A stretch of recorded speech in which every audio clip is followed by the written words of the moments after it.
그 해설 마저 하도록 할 테니까 너무 실망하지 마시고요. 포기하면 안 돼요. 끝까지 최선을 다합시다. 자, 지금 또 화면에 띄워놓은 거 보시면은 2024 EBS 수능특강 지금 정리해 놓은 표인데요. 제가 정리한 표와 나머지의 차이점은 뭐냐? 각 갈래별로 분류를 해놨다. 그리고 쪽수를 정확하게 밝혀놨다. 이런 차이가 좀 있는데요. 특히 이제 이 가운데서 여러분들이 좀 주목했으면 하는 게 마침 또 우리가 그 현대식 복합지문 보고 있잖아요. 그래서 칠판 한번 보시면 요거 하나 보여드리고 싶어요. 그 현대시 중에서 우리 1, 2월에 그 개념어 사전 쭉 정리하면서 공부했던 작품 중에 이거 있었는데 혹시 기억나요?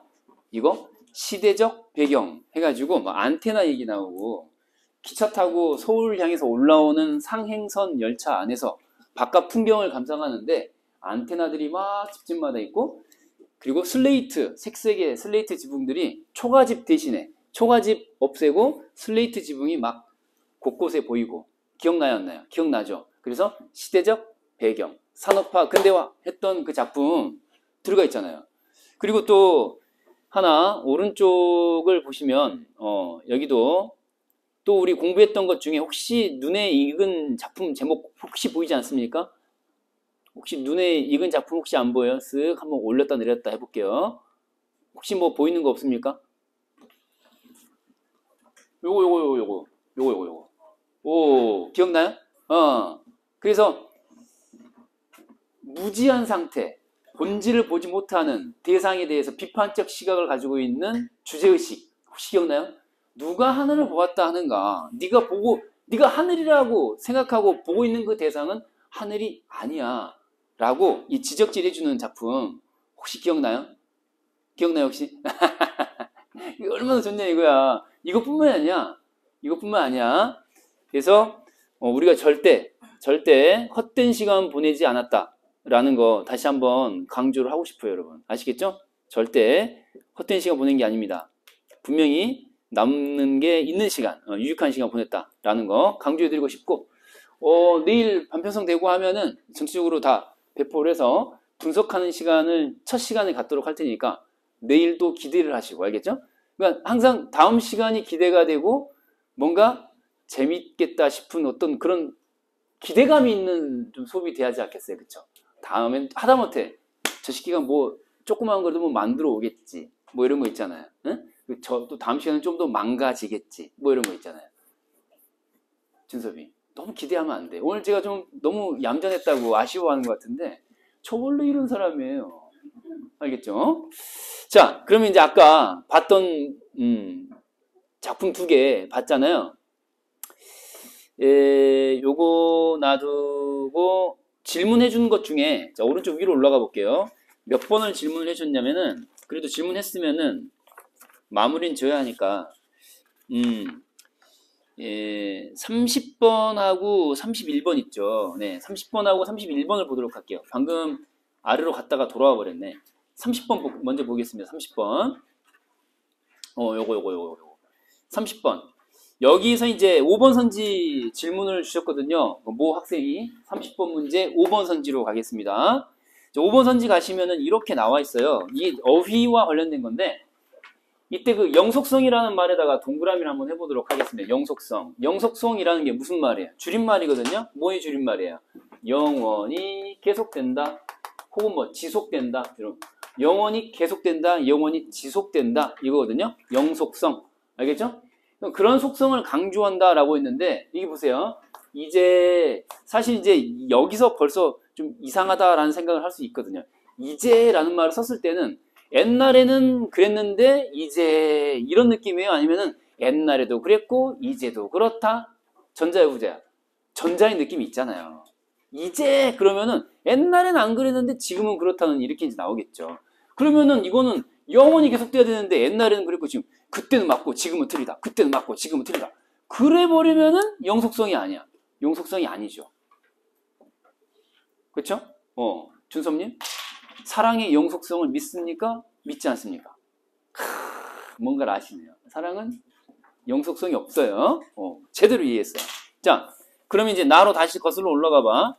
아까 우리 봤던 나의 지문으로 이제 올라가 보면은 이제라고 나와 있는 부분으로 거슬러 가볼게요. 이제 이 나를 보세요. 나를 보니까 이게 봐 이렇게 딱 나오잖아. 사실 여기까지 올라갈 필요가 없죠. 지문까지 갈 필요 없는데 그래도 봅시다.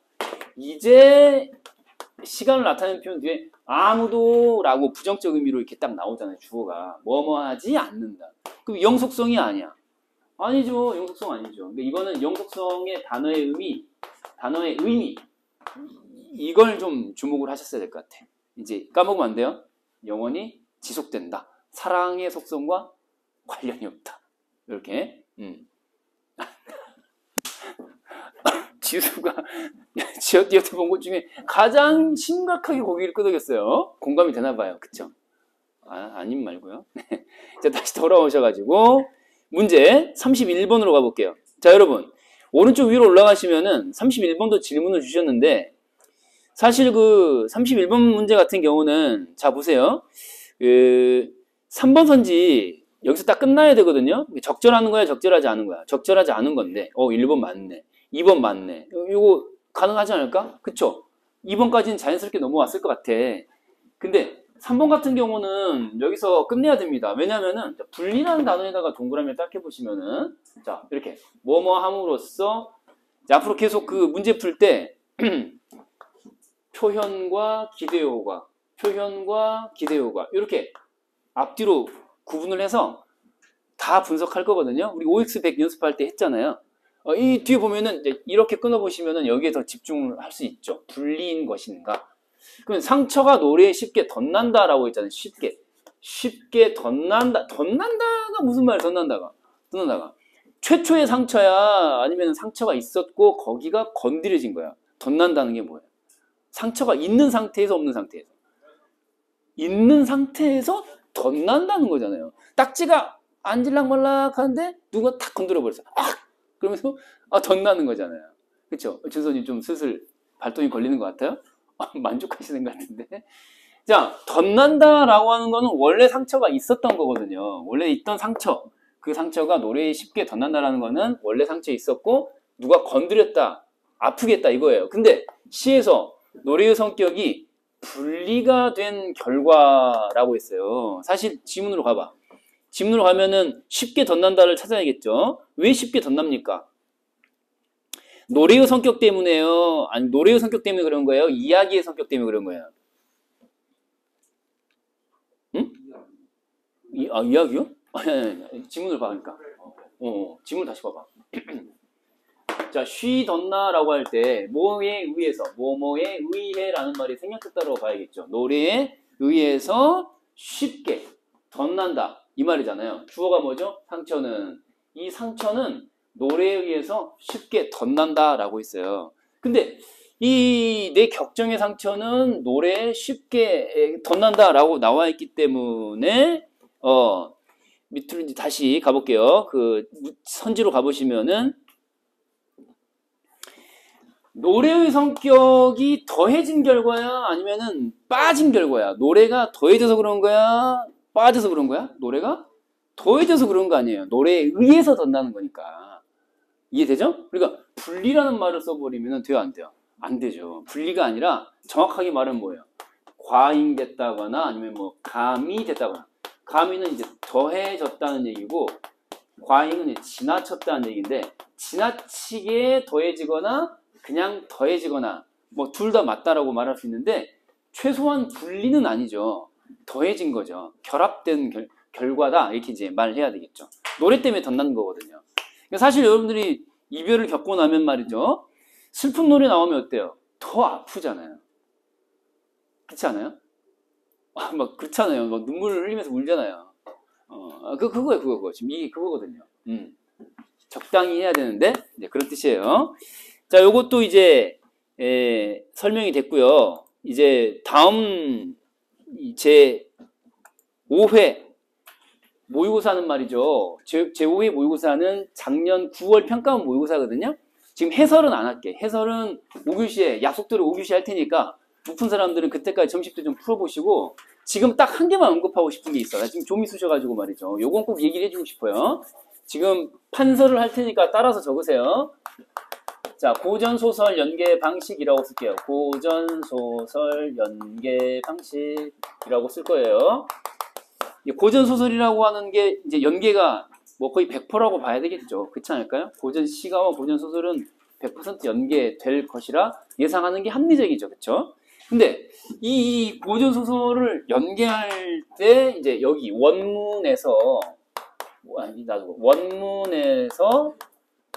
실제 원문에서 이제 그 시험지 당일에 그 시험지 수능이라고 해볼까요? 수능? 원문이랑 수능이 있고 그 다음에 EBS가 있잖아요. 요 삼각관계에서 똑같이 그려놔야 돼. 이 삼각관계에서 EBS가 반드시 동일한 원문을 가지고 있다. 볼 수 있어요? 없어요? 그럴 수가 없거든요. 특히 판본이 여러 가지예요. 춘향전 그러면은 전주에 있는 출판사 장하나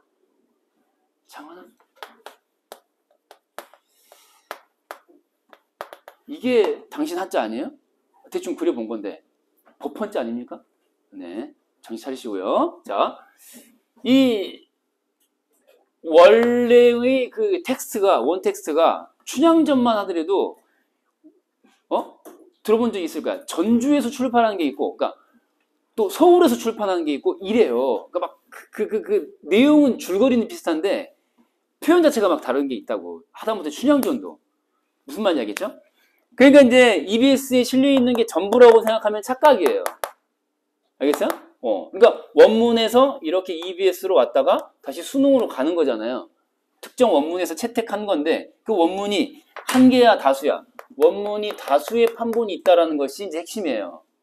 그러니까 EBS에 있던 게 반드시 1이 간다라는 보장이 있냐 없냐? 없거든요. 알겠어요? 이게 다수기 때문에 그 중에 하나 택 1이야. 택 1.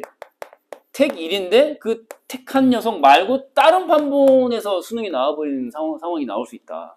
이렇게 이제 도식으로 만들어놔. 이게 무슨 말인지는 알아먹겠지?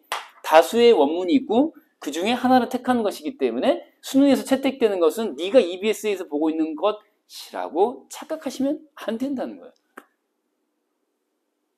그걸 보여주는 게 뭐냐면은, 이게 연계라는 게 우리가 하다못해 뭐예요?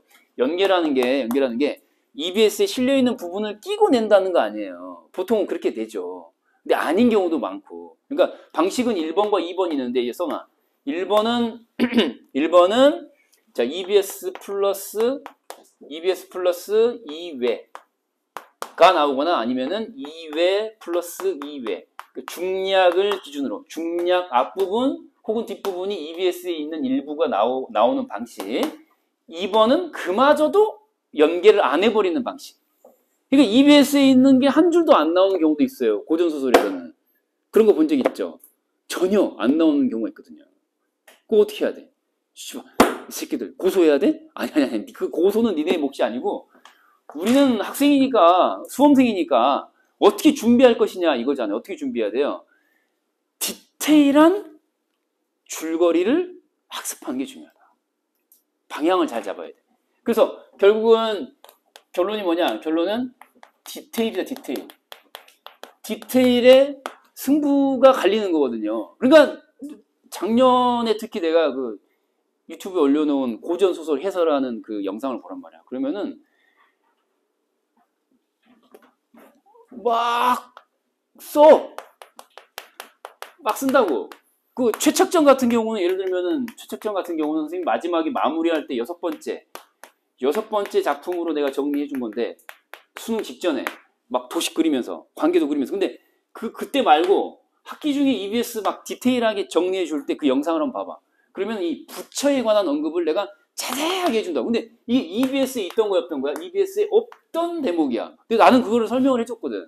그러니까 전체 앙상한 줄거리를 공부하고 끝내버리면 절대 안 돼. 무슨 말인지 이해됩니까? 그러니까 여러분들 잘못하고 있는 게 뭐냐면은 고전소설 그러면은 이제 현대소설은 뭐 어차피 안 나올 거라고 합리적으로 예상할 수 있으니까. 근데 고전소설 줄거리만 외우면 된다. 착각 빠지면 안 돼요. 지혜수는 디테일이고 그 고전소설도 디테일이에요. 그러니까 이게 이 부처의 내용까지도 설명해주는 강의를 들어야 돼. 그러니까 원문을 보는 강사의 강의를 들어야 돼. 난 다 읽고 강의를 하는 편이니까. 그런데 죽사를 치면서 현대소설, 그 한두 편이냐, 그거, 현대소설? 현대소설도 내가 원문을 다 읽고, 막 장편소설, 투명인간까지 다 읽고 내가 강의를 했었거든. 근데 이제 현대소설의 지문은 이제 더럽고, 중요한 건 뭐야? 디테일이야, 디테일. 그러니까 지금 이게 뭐라고 나오니? 장육불이라고 나오잖아, 장육불. 그러니까 현대어 표기로 하면은 이 리을 하면 안 되고 이응이라고 해야 되는데, 뭐 원문에 이렇게 나왔으니까 뭐 어쩔 수 없지. 근데 장육불이 겐키 데스까? 잘 있냐, 오경아? 이게 지금 번역된 거잖아요, 일본말로. 알아요? 겐키 데스까? 무슨 말이에요? 오경아 잘 있니? 오경이란 인물이 꿈을 꾸잖아요. 와, 이거 안 통하네요. 네. 맛있습니다. 자, 오경이라는 인물이 일본에 끌려가가지고, 자살하려고 하고 시도를 막 하려고 막 남편과 헤어지고 죽고 싶다 이랬는데, 갑자기 꿈에 장육불이 나타나잖아. 부처가. 나타나가지고, 죽지 마라. 좋은 일이 있을 것이다. 이러니까, 희망을 품고 다시 살아났다는 거 아니에요. 그 얘기를 수업 시간에 내가 해줬단 말이지. 지금 영상으로 고스란히 남아있어. 근데 전체 줄거리는 장육불 그따위는 안 나오지. 그게 뭐라고? 꿈 얘기가 왜 나오니, 줄거리에? 줄거리의 그 하차는 꿈 얘기가 안 나온단 말이지. 근데 나는 장면별로 구체적으로 자세하게 안 읽었는데 읽은 듯한 느낌이 들 정도로 준비를 해. 주영아? 그러니까 지금 하려는 얘기가 뭐지? 선생님이 하려는 얘기가 앙상한 줄거리에 의존하는 습성에서 벗어나야 된다. 알겠죠? 네가 모르는 대목이 나온다. 그 대목을 긁어주는 수업을 들어야 된다. 알겠죠? 앞으로 고등소설은 그렇게 공부할 거예요. 아셨죠? 예를 들어서 이제 봐봐. 그러니까 좀 서두가 길었는데 내가 하려는 얘기는 이거야. 이게 지금 작년 9편에 나온 방식이거든. 네가 기왕에 풀었으니까 문제 풀겠다는 얘기 절대 아니고 봐봐. 지금 중략 뒷부분 다음 페이지 넘겨봐. 중략 뒷부분 넘겨보면은 이렇게 나왔단 말이지. 이게 EBS에 수록된 부분과 다르다는 것을 확인시켜주고 싶다는 얘기지. 이 첩서라는 말에다가 뒤에다가 형광펜 색깔 첩서에다가 형광펜 색깔 딱 해봐. 그리고 공지사항. 니네 점심시간, 저녁시간 다 외출해서 밥 먹는 거 알지? 점심, 저녁 오늘 급식 없답니다. 그리고 오늘 그 학원 운행 차량, 그쵸? 오늘 저녁 하원시에도 없고, 내일 아침 등원시에도 없고, 내일 저녁부터 재개된다고 합니다. 저녁 없고, 아침 없고, 내일 저녁 있고. 그죠? 아무튼, 첩서 있죠? 첩서에다가 색깔 딱 해봐. 자, 네가 눈이 제대로 박혀 있는지를 시력 테스트를 해볼 거야. 여기 뭐라고 나오니? 승전을 올리고, 보이지? 그리고 또 봐. 어쩌고저쩌고 막 나왔단 말이에요. 그러니까 지금 승전을 알리고만 나와 있어요. 그 얘가 2309야. 이게 니네가 풀었던 거거든. 승전을 알리고야. 근데 EBS에는 뭐라고 나왔을까요? 궁금하지 않아요? 그래서 원래 EBS에는 어떤 내용이 수록되어 있었는지를 화면으로 확인해 볼게요. 칠판을 보시고요. 여기 봐. 여기 이제 이게 EBS야. 자, 이건 니네가 갖고 있지 않아? 니네한테 없는 거야, 이거. 이건 이제 EBS 작년에 EBS에 있던 대목이야. 이게 231쪽이었던가? 이 페이지 수는 이래요. 나중에 관심 있는 친구 다시 봐도 돼. 231쪽 보이죠? 231쪽에 있는 건데 수능 완성이에요. 이렇게 나중에 관심 있는 친구 다시 한번 봐봐. 근데 이 봐라. 이 첩서 있죠, 첩서. 이게 쭉 보니까 첩서를 올려. 첩서가 뭐냐? 편지 따위의 어떤 글이라고 생각하면 되지. 근데 첩서를 올려서 뭐래? 질량을 죽여서 원수를 갚은 일에 대해 죄를 청하는 내용만 담겨 있습니다. 아까는 실제 평가원에서는 어떤 내용이 있다고 그 첩서 안에? 승전이 뭐야? 전쟁에 이겼다. 이건 뭐야? 내가 잘못했다. 죄를 청한. 알겠어요? 다르잖아요. 그리고 아까 얘기했잖아. 원문은 다수고 EBS는 택 1인데 수능에서는 그걸 그대로 내지는 않는다는 얘기예요. 그러니까 다양한 판본뿐만이 아니라 어떤 디테일한 부분에서 여러분들이 갈릴 수 있으니까 평상시에 앙상한 줄거리에 의존하는 습성에서 벗어나야 된다. 아시겠죠? 이게 오늘의 포인트가 되겠습니다. 아시겠죠?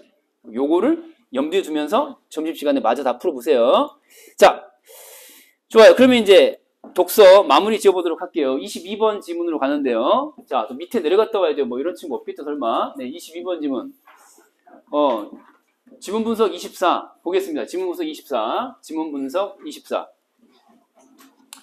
정규반 내일 이제 개강하고 나면은 독서는 그럼 어떻게 할 거냐? 뭐 문학은 이제 EBS 위주로 갈 텐데 독서는 어차피 기출로 정리해드리는 바 학원 방침상 이제 EBS 독서는 하지 않습니다. 근데 EBS 독서는 하지 않는데 연계 안 되니까. 근데 그 기출로 어차피 하는데 선생님은 이제 수업할 때 그 제재별로 동일 제재 반복 훈련 뭐라고? 동일 제재 반복 훈련 요렇게 여러분들하고 만나볼 예정이에요. 스타트는 논증과 경제로 시작할 거거든요. 나중에는 법과 기술로 가서 마무리는 과학과 예술 이렇게 갈 거예요. 본 수업 때 이제 논증과 경제 듣기만 해도 논증과 경제 쫄리죠? 아니에요? 네, 그걸 먼저 한번 정리해 드릴 거예요. 자, 아무튼 22번 지문 가는데요. 자, 요거 지문 분석돼 있는 표를 옆에다 놓고 보면 좋을 것 같아요. 그쵸? 이렇게 1문단 마지막 문장이 이런 식으로 끝난다. 그러면 화제 찾기가 매우 편안한 거 아니에요. 그쵸? 1문단 딱 보시고, 오, 이러한 현상에 대한 얘기 먼저 나오고, 원인이 되는 것은, 자, 이렇게 가상적인 힘을 뭐라고 한다. 이렇게.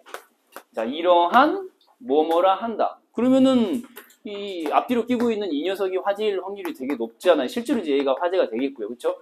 전향력이 화제인 거죠. 현상 자체는 이제, 이렇게 편향이라고 하는 게 편향이라는 게 무슨 말이니? 치우치는 거죠. 치우치는. 뭐 방향상 한쪽으로 치우치는 거를 편향이라고 하는 건데 이렇게 쭉 읽고 이게 아는 놈들은 좋지. 이 과목을 과탐해서 배우면 좋은데 그러니까 1문단 너무 집착하면 안 돼요. 예를 들어서 북극을 이렇게 지구를 위에서 내려다보는데 북극이 이렇게 있고 여기서 보면은 시계 반대 방향으로니까 이게 시계니까 시계 반대 방향으로 이렇게 자전하고 있지만 인지하지 못한다. 뭐 이렇게 막 그림 그리면서 이렇게 볼 필요가 없어요. 이거 중요한 내용이 아니에요. 알겠어요? 뭐가 중요해? 전향력이 화제라는 게 중요한 거죠. 그림을 한번 체크를 한번 해볼 텐데 봐보세요. 자전 때문에 일어나는 게 뭐였죠? 편향인 것인데 편향의 뒤에는 전향력이 있어요. 다시 정리하면은 자전 때문에 전향력에 의해 편향이 생겨난다. 이렇게 화살표만 간단히 체크해 볼게요. 요렇게 요건 이제 가상의 힘이기 때문에 요렇게 가는 거죠, 원래는. 아무튼 요렇게 아래로 갔다가 위로 화살표만 그려놓고 전향력에 대한 이야기다. 이 문단으로 이제 가시면은 자, 그 위도가 반복해서 나온다라는 것을 확인할 수 있어요. 그렇죠? 그래서 일단 1번. 자, 이 문단 갑니다. 이 문단에서는 비교성과 직결된 얘기는 있어요, 없어요? 없어요. 없는데 편하게 읽어. 이해 안 되면 어쩔 수 없고 이해되면 되는 대로. 알겠죠? 이해되면 되는 대로. 그래서 이제 핵심이 뭐냐 했더니 자, 키워드를 보니까 자전이 있고 그 다음에 또 둘레. 그렇죠? 둘레가 있고요. 둘레. 지구에 둘레가 있고요. 그 다음에 주기라는 게 있어요. 자전에 주기라는 게 있고 그 다음에 쭉 보니까 어쩌고저쩌고 하면서 속력이라는 단어가 나오네요. 이 셋 사이의 관계 문제를 이해가 되면 좋고 안 돼도 상관없어요. 그럼 이제 첫 번째 1번. 자, 자전 주기는 동일하다, 서로 다르다. 자전 주기는 동일하다. 이게 이제 첫 번째 전제에 해당할 테고 그 다음에 두 번째는 이제 둘레는 뭐라고요? 둘레는 동일하다, 상이하다? 서로 같아야 달라요. 지구의 둘레는 뭐 가장 길고 뭐 높아지고 짧아지고 다른 거 아니에요, 그렇죠? 그럼 지구 둘레라고 하는 게 이제 예를 들어서 적도를 가운데를 그어놓고 보면은 이렇게 절반만 그려놓고 북반구만 그려놓고 보면은 자 이게 적도죠, 그렇죠? 적도. 그리고 이렇게 중심에서 이렇게 이루는 각도를 쟀을 때 작은 각이 있고 그 다음에 큰 각이 있을 때 그죠? 그래서 이렇게 적도선을 기준으로 중심에서 이루는 각이 일정한 동일한 선상에 있는 것들을 위도라고 하는 것인데 그걸 내가 알 게 뭐야? 그걸 내가 왜 알아야 되냐고. 그냥 이제 문제를 풀면 되는 건데 기왕 이해를 돕기 위해서 이제 그려놓으면 이거다 이거죠. 그러니까 지금 여기가 만약에 30도, 이 각도가 30도다 그러면은 여기를 위도 30도라고 하는 거고 요게 60도다 그러면은 위도 60도라고 하는 건데 여기가 북쪽이고 여기가 남쪽이라는 것 때문에 이걸 뭐라고 부르는 거야? 북위 60도, 여기는 북쪽 위도 60도, 북쪽 위도 30도, 북위 30도 이렇게 하는 건데 이걸 알 필요까지는 없다고. 이걸 몰라도 돼요. 문제 푸는데 아무런 지장도 없어요. 근데 풀고 나서 이런 그림 그려보는 건 의미는 있을 수 있지. 그러니까 이제 이 동일한 선상 여기를 그어도 30도. 그러면 동일한 선상이 있는 것끼리 이렇게 연결하면은 여기가 30도 선이야. 여기도 마찬가지. 여기가 60도 선이고 이렇게. 근데 둘레의 길이라고 했으니까 요 둘레의 길이가 있고 그 다음에 요 둘레의 길이가 있으니까 위로 갈수록 둘레의 길이가 길어지냐 짧아지냐? 짧아지잖아요. 그렇죠? 그 얘기 하는 거거든요. 몰라도 돼. 이거 왜 알아요? 근데 아무튼 세 번째 결론이 뭐냐? 따라서 결론은 속력이라고 하는 게 어떻게 되냐? 속력이 이제 시간분의 거리다라고 알고 있으면 편리하긴 한데 몰라도 할 수는 있어요. 사실 니네가 모르는 개념은 아니잖아요. 속력이 시간분의 속도다. 아니 시간분의 거리다. 어떻게 알아요? 니네 아빠나 엄마 차 봐. 오빠 차 있어? 있어요? 아빠나 엄마 차를 보란 말이에요. 속도판 보면은 그 계기판 보면은 킬로미터 퍼 아워라고 나오잖아요. 그쵸? 킬로미터 퍼 아워. 모르는 게 아니거든. 근데 아무튼 이게 어떻게 되는 거냐? 서로 다르다 이거지. 왜냐면은 이 주기가 동일한 상황에서 둘레의 길이가 다르기 때문에 적도가 제일 길잖아. 그 다음에 저위도가 길고 그 다음에 고위도가 가장 짧고 이런 관계라는 거잖아요. 이 속력이라고 하는 것도 사실 이제 시간이 주기라고 하는 게 뭐예요? 주기라고 하는 게 같은 거리를 한 바퀴 도는데 걸리는 시간이잖아요. 시간. 이 주기는 시간이기 때문에 시간은 동일해요? 달라요? 동일한 상황이에요. 분모는 그냥 그대로 가만히 있는 거야. 그렇잖아요? 분모는 가만히 있기 때문에 당연히 거리만 놓고 속력이 결정된다는 것이 이제 확인이 되는 거죠. 그쵸? 그게 이제 100m 달리기를 한다고 치면은 엄청 빨리 달려야 되는 거고 좀 천천히 가도 되는 거고 제일 천천히 가면 되는 거죠. 같은 시간이 걸리도록 만든다면 이 거리를 같은 시간에 골이 나려면은 누가 제일 바빠요? 이 셋 중에서 누가 제일 바빠? 같은 시간에 골이 내야 돼. 여기서 출발해서 여기까지 가고 여기까지 가고 여기까지 가는데 같은 시간에 골이 나려면 누가 제일 바빠? 얘가 아이쿠야. 네, 누가 제일 바빠? 얘가 제일 바쁘지. 거리가 제일 머니까 열나 빨리 달려야죠. 얘는 조금 더 천천히 가도 되고 얘는 뭐 걸어가도 되겠네. 이해돼요 안 돼요? 이해되죠? 지금 그 얘기. 그러니까 똑같이 땡땡 해버리면 돼. 땡땡 이렇게. 적도에서 속력이 제일 빠르고 그 다음 저위도, 그 다음 고위도 이렇게. 이제 이해는 됐죠? 근데 실전에서는 이렇게 할 필요가 있다 없다? 없어요. 내가 왜 그려야 되는데? 다음 3문단 이제 갑니다. 진짜 이제 중요한 거. 형광펜 들고 자 이제 정신 차려야 돼. 지금까지 얘기한 거는 이해되면 이해되면 좋고 이해 안 돼도 상관없다니까. 이거 중요한 게 아니에요. 진짜는 지금부터야. 지금부터. 근데 문제 푸는데 요걸 발견 못하면 이제 문제를 못 풀게 되니까 심각한 거야. 자, 첫 번째 비교 사항이 나오는데 보니까 위치, 위도를 기준으로 적도에다가 형광펜 색깔 여기서 쏘는 거야. 몇 도를 향해서? 북위 30도를 향해서. 자, 북위 30도. 자, 형광펜 색깔 딱 하는 거야. 이게 이제 비교사항 1번이에요. 적도상에서 북위 30도를 향해서 쏘는 거야. 지금 이게 이렇게 쏘는 거죠, 지금. 이게 비교사항 1번이에요. 이게 1번. 이해되죠? 이렇게 쏘는 거예요.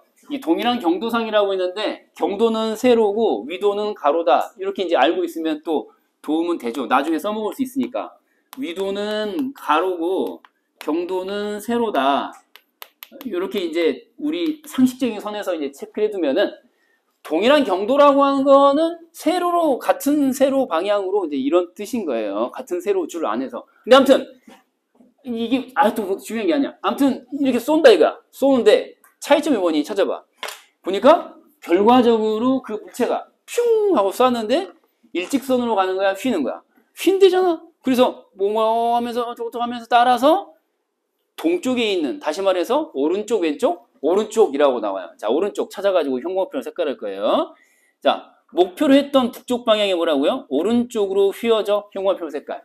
그 문단 지금 3문단 보고 있어요, 그쵸? 3문단 주영님 보고 있어요? 자, 요건 체크해야 돼. 3문단 맨 밑에 줄. 오른쪽으로 휘어진다는 게 이제 차이점이죠. 그래서 이제 차라고 차. 오른쪽으로 휘어진다. 그 다음 비교성 두 번째가 이제 뭐야? 북위 30도. 그림 상황에서는 어디야, 이제? 여기, 북위 30도 여기잖아. 여기에서 몇 도를 향해서? 북위 60도를 향해서 쏘는 거예요. 자, 비교성 두 번째. 비교성 두 번째예요. 이제 어디로 쏜다고? 여기서 여기를 겨냥하여 쏘는 거죠, 이렇게. 그래서 아까 결과는 뭐였죠? 오른쪽으로 오른쪽으로 이렇게 휜다 그랬어요. 이렇게 슬쩍 휜다. 근데 이번에는 어때요? 오른쪽으로 더 크게 휜다라는 결론이 이제 도달하게 되는 건데, 찾아가지고 형광펜 색깔 할게요. 쭉 밑으로 내려가. 내려가서 더 오른쪽으로 30도를 향해 쏠 때보다 더 오른쪽으로. 자, 이걸 찾아. 더 오른쪽으로 떨어지게 된다. 자, 형광펜 색깔. 지금 4문단 보고 있어요, 이제. 자, 4문단이야. 4문단에 하나, 둘, 셋, 네 번째 줄. 위에서 네 번째 줄 보는 거예요. 4문단 위에서 네 번째 줄. 더 오른쪽으로 보이죠? 이게 이제 차이점이에요. 차라고 쓸 거예요, 차. 됐어요. 차이점이에요. 오른쪽으로 휘긴 휘는데 정도의 차이가 있는 거죠, 정도의 차이가. 고위도로 갈수록 더 크게, 작게, 더 크게 휜다. 그림상에 보는 것처럼 더 크게 휜다. 요런 정도. 자, 됐죠? 별거 없잖아. 그리고 이제 다음으로 넘어가는 거예요. 자, 가니까 또 마지막 문단에 추가 정보가 나오죠. 그쵸? 지금까지는 결정적인 요소가 뭐였어요? 갔다 오세요. 갔다 오세요. 지금까지는 다 이제 위도에 의해서 결정되는 거였잖아요. 그쵸? 근데 지금은 추가된 정보가 위도가 아니라 또 뭐가 있다고 그랬어요?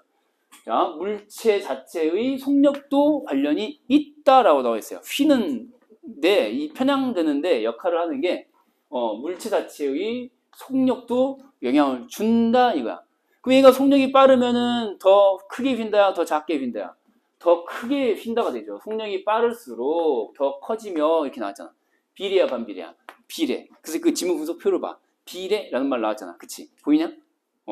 그러니까, 물체 속력이 빠르면은, 그러니까 니네 그, 놀이터에 보면 어릴 때, 그걸 뭐라고 하니? 그거. 그 지구처럼 생긴 거, 그 세장처럼 생긴 건데, 둥글게 철창처럼 이제 생겨갖고, 뱅뱅 돌잖아. 자꾸 막 뱅글뱅글 도는 거 있잖아. 그거 뭐라고 부르지? 몰라. 알았어요. 아무튼, 여기는 겁나 빠르게 돌고, 덜 빠르게, 느리게 도는 상황이기 때문에, 쏠 때, 얘가 속력이 더 빠르면은, 얘가 여기 오기도 전에 휙 지나가 버리는 그런 상황이 나와요. 그래서, 앞서 떨어지게 된다, 오른쪽으로, 뭐 이런 얘기가 되는 건데, 이해를 할 필요는 없어요. 알겠죠? 이런 걸 이해할 필요는 없어. 자, 그러면 이제 문제를 가는 거예요. 자, 이런 정도로 전체적인 비교상 사이의 차이점을 이제 파악했어요. 여기 이제 우리가 최소한의 파악했어야 될 것이고, 자, 오늘 이제 이거야. 진도가 중요한 게 아니고, 어제의 나와 오늘의 내가 다르고, 내가 거듭났다는 느낌을 받을 수 있기만 하면은 그날은 성공인 거예요. 학습량이 중요한 게 아니에요. 질적으로 변화가 있어야죠. 최선님, 그쵸? 자, 그래서, 보기 문제 풀이할 때 항상 원칙이 뭐라고 했냐면은, 자, 창원님, 보기 문제 풀 때 어떻게 풀라고 했습니까? 보기가 있고 지문이 있으면, 보기 속에 있는 단어랑 지문 속에 있는 단어랑 어떻게 하라고요? 어떻게 하라고 그랬니? 보기 속 단어와 지문 속 단어를 뭐 하라고요? 1대1 대응을 해라. 라고 했니, 안 했니? 했지? 요 문제도 그렇게 풀면 되는 거거든요. 대응을 시켜야 돼. 그러니까 지금 보기는 이해의 대상이 아니고 발견의 대상인데 제일 결정적인 단어가 창원님 보기에는 뭡니까? 지문에 있는 단어와 관련된 단어. 일단 첫 문장에 전향력, 지문에 있던 거잖아. 일단 형광펜 색깔에 요거 하나는 먼저 체크해야 돼. 전향력 관련 실험이다. 화제와 관련된 거다. 지문하고 반드시 직결되는 거다. 창원님 또 지문 속에 봤던 거랑 관련된 거 똑같거나 비슷한 거 뭐 있어? 찾아봐. 회전? 회전이라는 말이 지식적으로는 안 나오죠. 회전은 무척 그러니까 지구가 자전한다의 회전은 있는데 그렇지. 휘어져를 찾아. 휘어져. 어디 있어? 어디 보니까 저 미세하게 휘어져. 자, 형광펜 색깔 별표. 기분 좋으니까 2개. 주영님 보기. 휘어져에다가 색깔해야 돼. 휘어진다는 게 중요한 거 아니에요? 오. 그렇잖아요. 이렇게 지문에 나온 표현이잖아. 똑같잖아. 요거 찾아야 돼. 그럼 휘어지는 것의 주체를 찾을 거야. 추가 휘어지냐, 진동면이 휘어지냐. 시작. 추.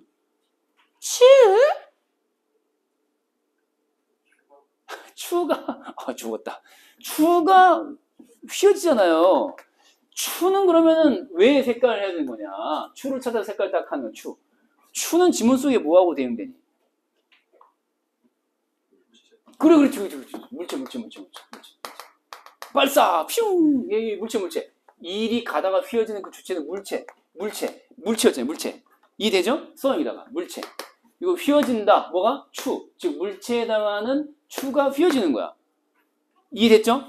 이게 지문 속의 내용이거든요. 차원님. 그러면은, 이 전자의 진동면이라고 하는 거는 가상이라고 그랬니? 실제라고 그랬니? 가상이라고 했거든요. 실제로 존재하지 않아요. 그러니까 얘를 볼 게 아니라 얘를 봤어야지. 여기를 집중하면 안 돼요.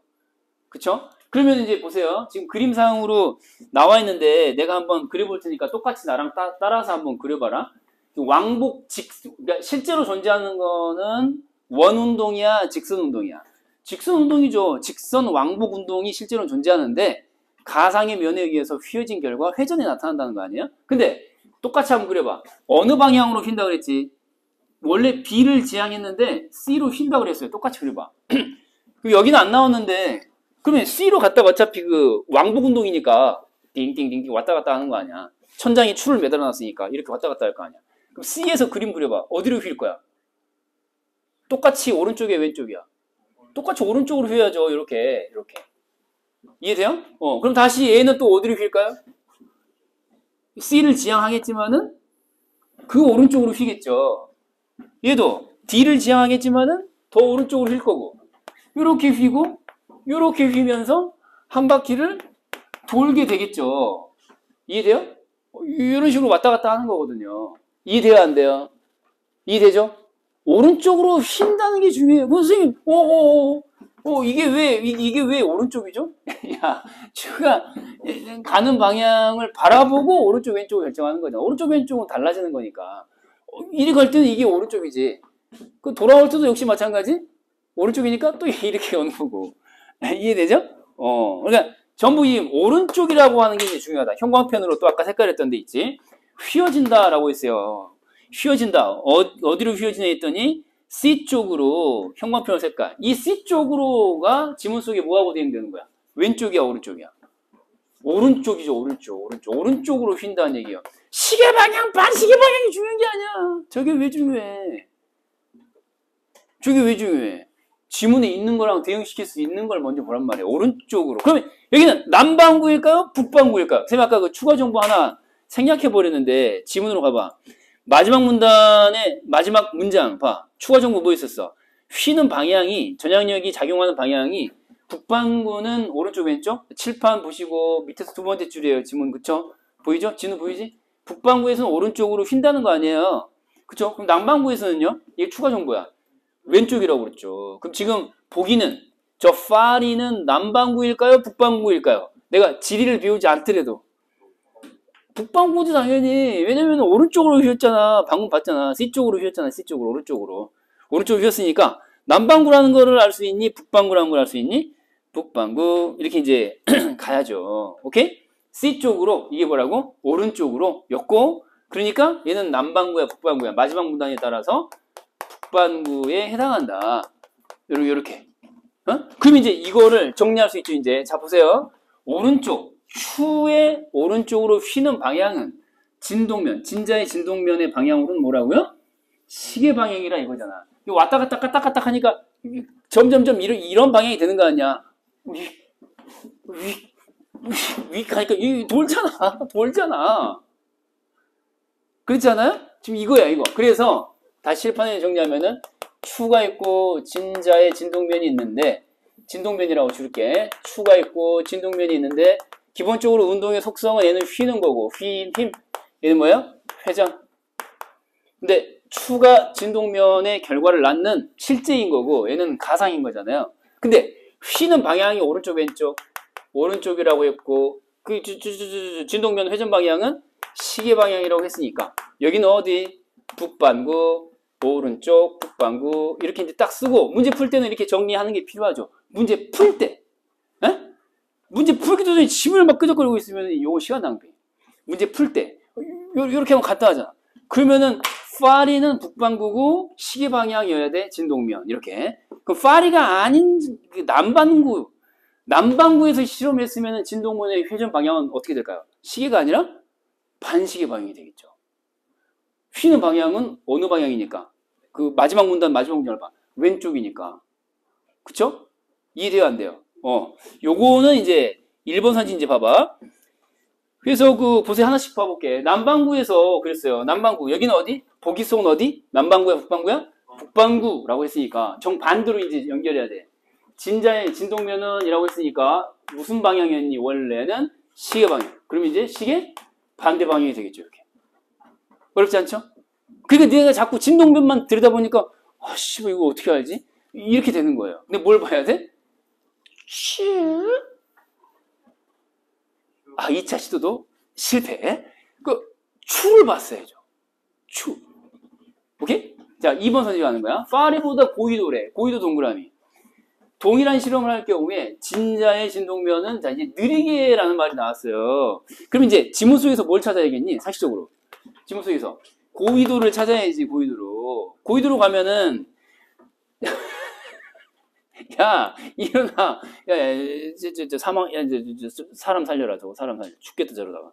자 여기서는 그러니까 자 3문단 볼래? 1문단, 2문단, 3문단 봐라. 3문단 보시고 그 다음에 4문단 갈까요? 4문단 가면은 이렇게 나와 있잖아. 이제 이걸 이제 찾으면 돼. 이렇게 찾으면 되지. 4문단이야. 4문단. 몇 문단? 4문단. 다 외울 필요도 없고 이해 안 돼도 상관없고 문제 풀면서 하나씩 완성하면 되고 그렇게 마음을 내려놓으란 말이야. 독서는 그런 거야. 자 그러면 이제 보세요.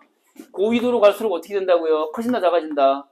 커진다. 뭐가요? 주어가 뭐였죠? 편향되는 정도. 편향이라고 하는 게 뭐였죠? 전향력의 결과니까 전향력은 편향이고 편향은 전향력이잖아. 그쵸? 그러니까 당연히 뭐예요? 고위도에서는 전향력이 크게 작용한다. 맞아요? 틀려요? 맞죠? 그러면 더 크게 휜다. 맞아요? 틀려요? 맞겠죠? 그 휘게 하는 힘이 전향력인데 전향력이 크다는 거는 더 크게 휜다는 얘기가 되겠죠. 아까 뭐하고 같이? 여기 30도를 겨냥할 때와 달리 60도를 겨냥할 때는 그랬잖아요. 더 크게 휘었잖아요. 기억나죠? 고위도로 갈수록 더 크게 휘고 전향력은 크게 작용인 거예요. 자, 그래서 선지로 다시 돌아오시면은 자, 이렇게 2번 선지 고위도니까 더 많이 휜다, 더 적게 휜다, 더 많이 휘고. 그러면 오른쪽으로 더 많이 휘면은 시계 방향으로 더 빠르게 느리게 더 빠르게 회전을 하게 되겠죠. 이해돼요, 안 돼요? 왜냐면은 생각해봐. 이렇게 슥 운동할 때랑 이 정도 휘는 것보다 더 크게 휘면 어떻게 돼? 요렇게 훅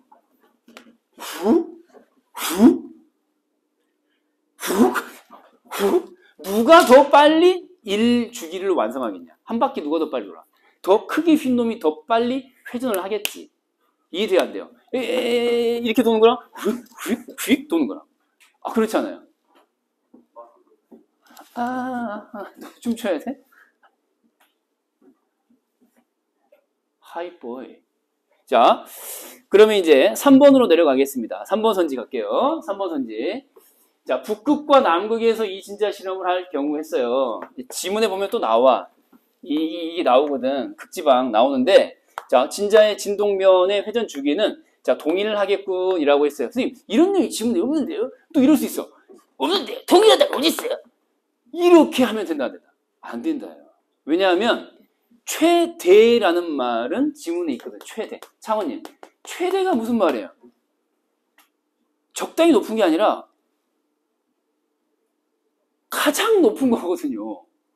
가장 높다는 거는 둘 이상이야, 하나인 거야.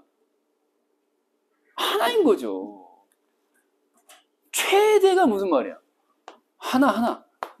그러면은 지문 속에 찾아봐. 북극하고 남극에서는 자, 진동면의 회전 주기를 봐야 돼. 이제 전향력을 봐야 돼. 이제 전향력 보면 되죠. 왜냐면 이게 휘는 정도, 전향력, 즉 그 편향의 정도로 치환해서 이제 바꿔서 이해하면 되는 거니까. 지문으로 가봐. 그럼 이제 북극이랑 남극에서는 어떻게 된다 했냐면, 그쵸. 이렇게 나왔잖아. 방금 봤던 그 문장 뒤에 바로 있잖아. 지금 우리 보고 있는 거 몇 문단? 4문단이에요, 4문단. 그쵸? 하나, 둘, 셋, 넷. 4문단에 보면은 이렇게 밑에서 두 번째 줄에 있잖아. 남극과 북극에서 최대라고 했으니까 동일하게 1등이겠죠. 동률 1위. 오케이? 이해됐죠? 자, 이렇게 이제 마무리가 됐고요. 적도상에서는 0이 된다라고 했으니까 전향력이 0이거든요. 그럼 당연히 회전하지 않겠죠. 자, 요거는 뭐 남이니까 남위에다가 동그라미. 남반구야, 북반구야? 남반구라고 적으면 되는 거고. 남반구의 위도 이런 뜻이니까. 그래서 이제 왼쪽 이렇게 마지막 문단, 마지막 문장이 있는 걸로 확인하면 되는 거죠. 그쵸? 자, 점심 맛있게 드시고 오시고요. 5교시 들어오셔야 돼요. 집에 가시면 안 돼요. 자, 점심시간에 그 5회 꼭 풀어봐. 선생님, 저그